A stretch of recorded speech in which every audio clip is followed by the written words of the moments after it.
Hello, I'm Myko with TailSpin Tools. One of the advantages to using TailSpin Tools is the ability to mark out large and long workpieces and join them with dovetails. Usually as furniture parts get larger, we look for different ways to join them.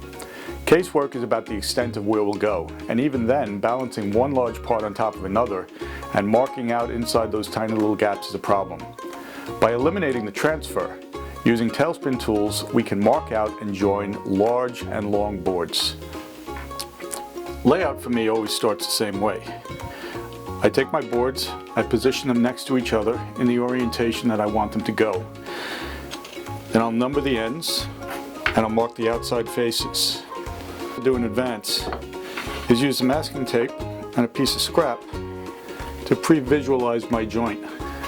With that layout already decided, I'll start by finding center for the middle pin.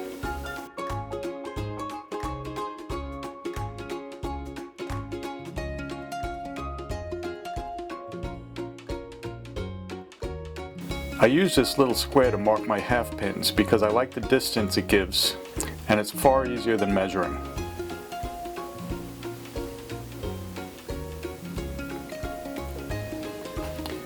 With the half pins marked, I can split those spaces to locate the centers of the other two pins.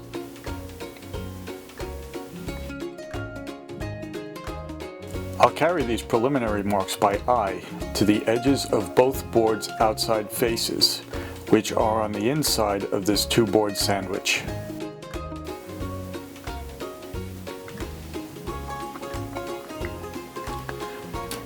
You can lay out any way you like, dividers, a story stick, or just eyeball it, as long as you have square collinear marks at the intersections of the outside faces when you're done. In the next episode, we'll use TailSpin Tools to mark out both sides of our dovetails and cut them without having to transfer marks from one board to the other.